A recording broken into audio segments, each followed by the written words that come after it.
Hello and welcome to the next banana loaf tutorial. Sorry for not making a video in so long, but I plan to finish this series off within the week, so that should be good. Anyway, in this video I'm going to talk about something I forgot to talk about before, which is this, the short chords. Which are the same chords as these over here somewhere. So yeah, I'm going to talk about how I made those. As always, it's a very simple sound. It's just a hammer and a Sytrus layered together, and that is it. So I'm not going to bother opening a new hammer to remake it because I can just show you it here. And all it is, basically, is one part with not very much unison, so a low number of voices, not much pan, not much pitch, not much phase. And then the other part with a lot of unison, lots of voices and lots of all that other stuff. And that's basically all there is to this sound. It's mixed slightly towards A, for whatever reason. And B is a square wave, just to make it kind of more interesting, I suppose. So just A sounds like this. Just B. A lot of the time it's probably a good idea to pitch up the wider, more unison one an octave like this. So you get that way you get slightly jazzy chords, but so yeah, that's generally how I do super saws in Hammer, and I'm fairly sure I didn't touch any of that. No, I did not. So that's all there is to that, apart from some vibrato, which I'll show you in a moment. The other part is Sytrus, which is just 4 operators, two different waves, with all slightly different octaves. So when I made this, I would have gone, operator 1, I want to make a super saw, so I'm going to change it to saw. Turn it up. Operator 2, ooh, how about a triangle this time? Turned up the octave, turned it up, and so on. So just going through, just adding more shit until I was like, yeah, that's enough. The other thing is a very, very fast pitch envelope here, which gives it that sort of snappy attack. So if you turn that off, there we go. If you're going to do something like that, there are 2 things you should probably know about, and that is 1, where am I at? The global pitch switch there. So when that's on, any pitch automation you do in the first operator, so this envelope thing, will be automatically applied to all the other operators. Even though you can't see it here, it's still working on them. And the other is the pitch envelope knob here. So this is like a global sort of amount knob for any of your pitch automation here. So you don't need to faff around with this nonsense. You can just turn this knob. But I didn't use that here. As for the effects, it is just compression through OTT and Camel Crusher. Not really much to talk about there.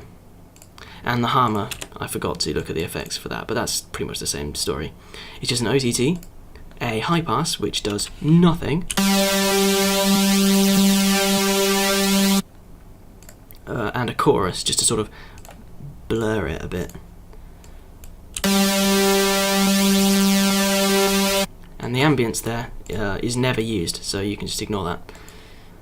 So, that is absolutely everything. One thing I forgot to mention is that all the waves are declicked and band limited in Sytrus, and the Gibbs effect is off.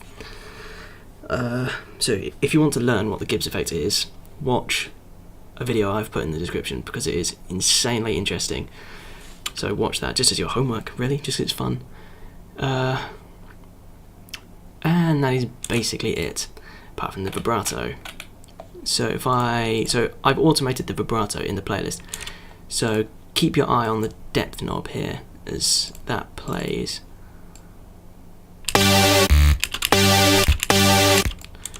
And that is good because it makes it sound quite a lot more sort of interesting, because before they were too sort of flat and boring. So listen to it without that and then listen to it again with.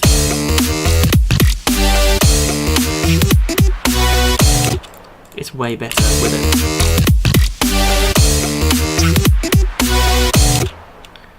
Much jazzier. So yeah, that just about does it. The video is now basically over, so you can skip to the next one if you're bored. But one other thing I want to mention is a sort of sort of cheating way where you can automate the vibrato amount in Sytrus.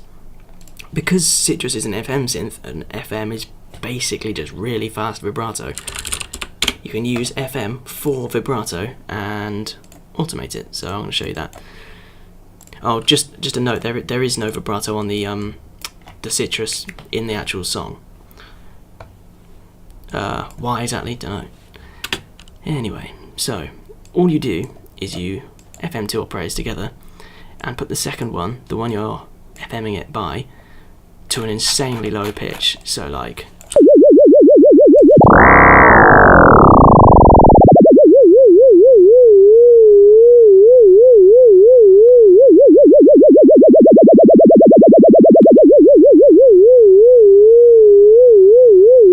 So that's a vibrato sort of speed. Turn down the amount a bit.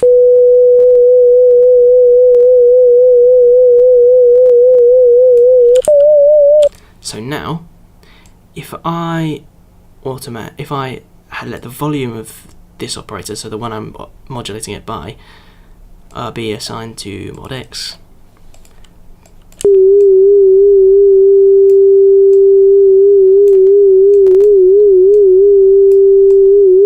I can automate vibrato, so you can have an automation clip on this like anything else, which is jazzy. There is one problem though, and that is that the vibrato rate is now based on the note you're playing. So if I play a really high note, it's way faster.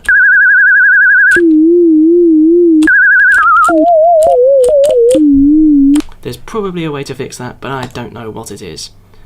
Also, you can't have vibrato that's like synced to the tempo of the song anymore. That's quite difficult to do, but probably possible. So yeah, that's all there is there. Can't think of anything else, so see you in the next one.